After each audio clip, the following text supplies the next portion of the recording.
Road पे आना है तो रोड तो अच्छा रहना चाहिए ना। ये बात है कि रोड पे आना है तो रोड अच्छा होना चाहिए। हर एक के बंगले पे जितनी लाइटिंग चल रही है उनको बिल आता है, उतना नहीं आता है, लेकिन एक गरीब के झोपड़े में बंद भी रहेगा तो उसको बिल आना ही आना है। हेलो फ्रेंड्स, मैं उबैद और आप देख रहे हैं भिवंडी टाइम्स न्यूज। इस वक्त हम मौजूद है नए गांव road Rafiq hotel Galaxy talkies के पास। पहली बात तो मेरा इलेक्शन कार्ड यही साल बना है। अच्छा, तो किसको वोट डालने वाले? अगर मैं किसी को वोट दूंगा तो मेरे पट्टे में एक बंदा है, उसका नाम सिद्दीकी। ये खासदार का इलेक्शन है, एमपी का इलेक्शन है, लोकसभा का है, नगर सेवक और एमएलए का नहीं है। अच्छा, वो वोट जब किसी को आप डालते हो तो क्या सोचकर वोट डालते हो? मैं अभी वोट दूंगा तो मैं मुस्लिम देख के ही दूंगा, क्योंकि अभी जो हालात चल रहे ना बहुत खराब चल रहे। मुस्लिम देखकर वोट देंगे तो हालात अच्छे हो जाएंगे? हाँ, हो जाएंगे अच्छे। कैसे? कुछ है आपके दिमाग में? कुछ सोचा हुआ, आपने कुछ देखा है, कहीं पर कुछ सुना है? कुछ सुना तो नहीं हूँ, लेकिन दूंगा तो अपने मुस्लिम भाई को ही दूंगा, ताकि वो अपना दर्द समझे, क्योंकि वो अपने साथ बैठता है, अपने साथ उठता है, उसको पता है क्या चीज़ की कमी है, क्या चीज़ करना चाहिए पट्टे में, क्या चीज़ होना चाहिए। अच्छा चलो, ये तो लोकसभा का इलेक्शन है, नगर सेवक तो हमारे मुस्लिम ही होते हैं। भिवंडी शहर की जो हालत है वो आप देख ही रहे हैं, तो क्या इन लोगों ने किया भिवंडी शहर के लिए? हाँ, बहुत से काम हुए, बहुत से काम नहीं हुए। हाँ, अभी ये रोड आप देखोगे, आज से 10 साल पहले हर साल टूटता था, लेकिन अभी आरसीसी बन गया। हाँ, बन गया, अब लोगों के लिए अच्छा हो गया। तो सिर्फ यही एक चीज़ माइंड में आती है कि मुस्लिम देख कर देना है, और शहर के अंदर कुछ और नहीं चाहिए? एजुकेशन, हेल्थ, अच्छी चीज़ें, वो सब नहीं चाहिए? वो सब रोजगार? मैं खुद एजुकेटेड इंसान हूँ, मेरी एजुकेशन अभी रिसेंटली में कंप्लीट हुई है। हाँ, तो आपको कोई रोजी मिले, कहीं नौकरी मिले, कोई आप धंधा कर सके, ये सब चीज़ें गवर्नमेंट ये चीज़ की फैसिलिटी दे, ऐसा आप नहीं सोचते? सोचते, हर कोई सोचता है ये बात। बोलते क्यों नहीं? बोलेंगे, इंशाल्लाह बोलेंगे जरूर। बोलिए, ईडी आ जाएगी? क्यों ईडी आएगी भाई? क्यों ईडी आ जाएगी वो तो बताओ। असल बात पहला तो हमारा ये कि अच्छी सरकार होना चाहिए, अच्छा काम होना चाहिए। जैसे अच्छा काम से मुराद क्या क्या? अच्छा काम जैसे मोहल्ले की सफाई हुई, गटर नालियों की सफाई हुई, पानी की सुविधा हो, एरिया साफ हो, और क्या चाहिए हमको? बस इतना ही चाहिए। ये अभी आपका बेटा है, हमको फ्यूचर, हमारे फ्यूचर, कल के फ्यूचर के बारे में सोचना। हमारे बच्चे, स्कूलों की फीस कम होए, कितना डोनेशन लेते हैं, ये सब भी थोड़ा होना चाहिए कि नहीं होना चाहिए? चीज़ें कम होनी चाहिए। हाँ, तकलीफ कम होना चाहिए सब, नहीं तो बाकी सब कुछ अच्छा है ना। बात है ना डेवलपमेंट की है। अगर जो आदमी डेवलपमेंट करेगा हम उसको चुनेंगे, और हमारा तो ये राइट बनता है कि हम उस आदमी को देख के करें कि जो आदमी भिवंडी का काम करे। मैं बात कर रहा हूँ एमपी के इलेक्शन को लेकर, ये जो अभी कौन देश को चलाएगा इसके ऊपर, तो आप जब उसको चुनेंगे तो क्या सोचकर चुनेंगे? इसका भी यही मुद्दा है कि अगर जो हमारा एमपी बने, जो पीएम बने, वो इस मुद्दे पर रहे कि वो सबका साथ और सबका विकास करे। ये नारा तो फिर पिछले साल वही था, पिछले 10 साल से सबका साथ सबका विकास। पिछली बार भी यही नारा लगा था और मैंने भी वोट दिया था। अब वो हुआ आपके नज़र में? आप क्या सोचते हैं? आपको दिखा सबका साथ सबका विकास? प्रधानमंत्री तो सबको मालूम है कि आज क्या है और किस पोजीशन पे चल रहा है आदमी। अगर वो सबका साथ और सबका विकास करता तो आज हिंदुस्तान के अंदर ये माहौल नहीं होता। सही है। आप देख सकते हैं, आज अभी मैं भी एक नौजवान हूँ, मेरे पास भी काम नहीं है। सही। यानी इतना पढ़ लिख के आदमी को क्या फ़ायदा है? हाँ, जब उसको रोजी नहीं मिल सकती या अपना धंधा नहीं कर सकता। जब धंधा नहीं कर सकता, धंधा करने कहीं जाए तो लोग बोलते हैं कि नहीं तुम यहाँ धंधा नहीं कर सकते हो, ये तुम्हारा एरिया नहीं है, वो उधर जाओ। तो यानी दो तरफा बात होती है, बात एक तरफा नहीं होती है। अगर सबका साथ और सबका विकास चल रहा है तो सबकी बात होना चाहिए और सबको बराबर का हक मिलना चाहिए, लेकिन ऐसा कुछ नहीं हो रहा है। और आज कितने ही नौजवान हैं, चाहे वो हिंदू हो या मुस्लिम हो, सब बेरोजगारी में सब परेशान चल रहे हैं। किसी का घर कोई चलाने नहीं आता है, कोई किसी का घर चलाने नहीं आता है, सबको अपने मफाद की पड़ी है। वो धर्म के नाम पे वो लड़ता है, वो धर्म के नाम पे वो लड़ता है। फायदा किसका होता है? किसके घर में कितनी रोटी पक रही है, किसको क्या मालूम? सही बात है। तो पार्टी को हो रहा है, वो तो अपना काम कर रहे हैं। फायदा पार्टी का हो रहा है। पार्टी ने हमको धर्म के मामले में उलझा के लड़ा दिया और हम लोग क्या कर उलझे पड़े हैं, उससे बाहर ही नहीं आ पा रहे। आप देख ही रहे होगे जैसे माहौल है भिवंडी का, लोग यहाँ चाय पी रहे, वहाँ चाय पी रहे, बैठ के खाली गपशप कर रहे। लेकिन नेता कौन सही रहना चाहिए वो नहीं चुन रहा आदमी, खाली होटलों पे बैठ के बड़ी बड़ी बात करेंगे। और ये नहीं सोचेगा कि यार हमको किस आदमी को चुन के हमको अपना काम लेना है। लेकिन वो नेता क्या करता है ना, हमसे अपना काम ले लेता है, और फिर जब हम उनके पास जाते हैं ना तो बोलते हैं कि जा भाई तो अपना रास्ता देख ले, हमने तो कर दिया जो हमको करना था। तू ढाबे पे आया, हमने खिलाया, तूने हमसे पैसा मांगा, हमने दिया। तूने मांगा वो हमने दिया, तुमने जो नहीं मांगा वो हम क्यों देंगे? तूने हमसे रोजी रोटी नहीं मांगा, ना हमसे क्वालिफिकेशन मांगा, हम वो नहीं दे सकते। क्या बात? महंगाई जिस हिसाब से बढ़ गई है, सबसे बड़ा मुद्दा आज देखा जाए तो यही है।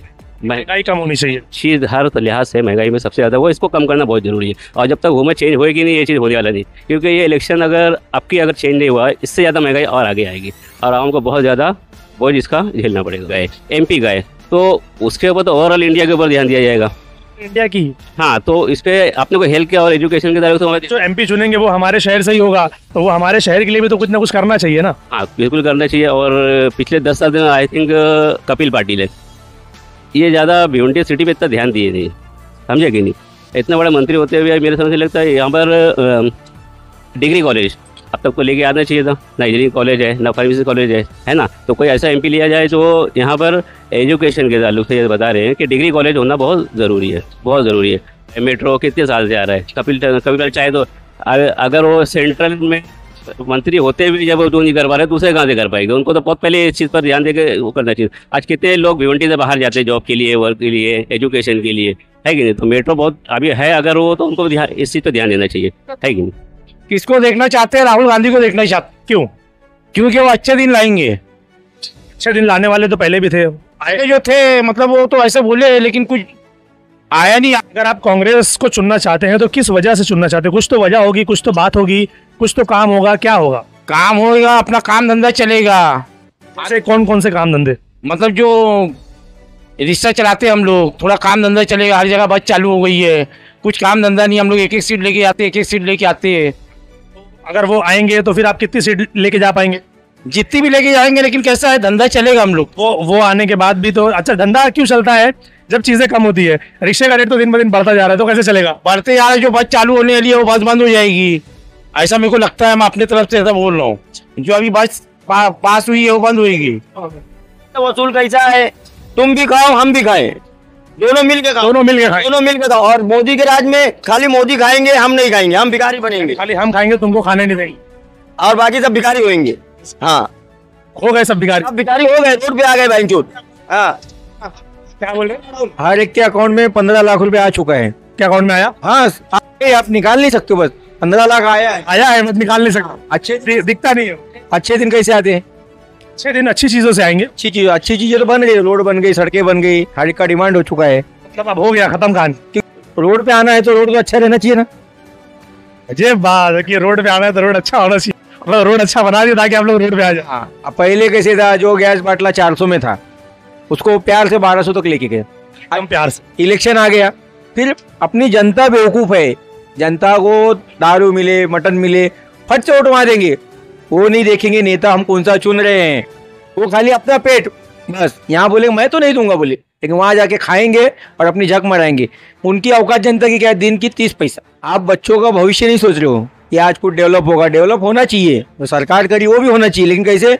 आज के डेट में पढ़ाई सबसे इम्पोर्टेंट है, लेकिन पढ़ाई कौन पढ़ रहे हैं आज? अपनी पढ़ाई के ऊपर कोई ध्यान ही नहीं दे रहा है। एजुकेशन बच्चा पढ़ेगा तो सवाल करेगा, प्रॉब्लम तो वही है ना। एजुकेशन इतना महंगा होते जा रहा है, जहाँ जाओ डोनेशन, जहाँ जाओ डोनेशन। हर आज टोरेंट पावर आई है, टोरेंट पावर आई है। हर एक के बंगले पे जितनी लाइटिंग चल रही है, उनको बिल आता है उतना नहीं आता है। लेकिन एक गरीब के झोपड़े में बंद भी रहेगा तो उसको बिल आना ही आना है। तो यहाँ आ रहा है क्योंकि उसका पैसा कवर कहाँ से करेंगे? और जितने मोर्चे निकलते सबका पैकेट बन जाता है, फिर जनता के अंदर वो बिल ठोक दिए जाते। आप निकालोगे मोर्चा? वही बोले, आप कभी पैकेट बनवा देते हैं ना। वही बोले, लेकिन कैसे है, जनता भी खाली चोर लोग का साथ देती है, अच्छे ईमानदारों का नहीं नहीं देंगी। क्योंकि मालूम है जनता जो है वो खुद घूसखोर हो चुकी है, खाने के लिए 2 पैसे के लिए ये नहीं देखते। तो दूसरों को क्या बोलेंगे, दूसरों को कॉलर कैसे पकड़ेंगे उसे? क्योंकि देखो, आप खुद अगर साहूकार हो तो दूसरे को शिक्षा दोगे। आप खुद चोर हो, आपको वो वापस दिए जाओ, भाई 5 लाख तुमको दे रहे, आप 500 का घर जल रहा है, आपको कोई फिक्र नहीं, मेरा 5 लाख मुझे मिल गया। ऐसा है, बड़ी पॉइंट की बात बोली। रूल्स ऐसा है आजकल। अगर मुझे 100 रुपये मिल रहे, आप दफन हो रहे, आपका 10,000 जा रहा है, तो मैं वो नहीं सोचूंगा, मेरे 100 से मतलब है। ये सब चीजें बदलेगी कैसे आपके नजरिए में? क्या आपको क्या नजर आता है कि अगर इसको बदलना हो तो शुरुआत कैसे करनी चाहिए? शुरुआत तो मतलब जनता जागरूक होनी चाहिए सबसे पहले। इलेक्शन बोले वोटिंग देने, कोई पार्टी को वोटिंग नहीं, डायरेक्ट नोटा करो, राष्ट्रपति शासन लागू करो ना डायरेक्ट। ऐसा कब तक चलेगा? जब राष्ट्रपति शासन लागू होगा तो देश में जब अपने सरकार को पता चलेगा कि यहाँ जितने नेता है जो है सब करप्ट है, तब सरकार उस पर कुछ स्ट्रिक्टली विचार करेगी कि बाबा जो कर आज किसी भी रोड के लिए निधि पास हुई है, पास हुई। आप यहाँ पे रहते हो जो एरिया में, आपको पता है आपके एरिया में कितने करोड़ की निधि पास हुई? सही नहीं चलता, वो तो खाली कभी कभी बैनर पे दिख जाते हैं कि 30 करोड़ पास हुए, 34 करोड़ पास हुए, 50-40 करोड़ पास हुए। किसके किसके किसके थ्रू से हुआ? फला नेता के थ्रू से, फला नेता। लेकिन 30 करोड़ पास हुआ, 30 करोड़ का काम कहाँ है?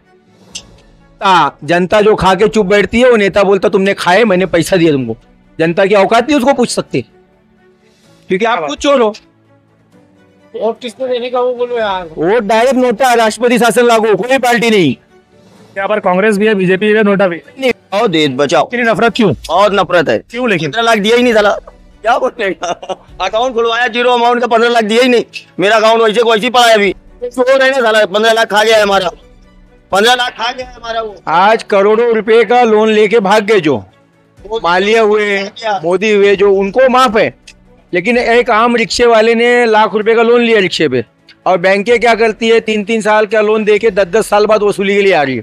उनका घर जब्त कर रही है, तो उसके लिए शासन भी बैंक का साथ दे रही है, आम जनता का नहीं साथ दे रही है। आपने भी ऐसा कुछ किया था, लोन वगैरह लिया था? बहुत लोन है, मेरे गाड़ी पे लोन है, अभी चल रहा है? चल रहा है अभी। के लिए कोई अर्जी डाले हो? क्या वो भाई जो माफ करेंगे क्या? चोर है साले, माफ करेंगे क्या? वो नहीं करेंगे। आप डालिए तो सही ना, सब करके देख चुके भाई, कोई सुनवाई नहीं है।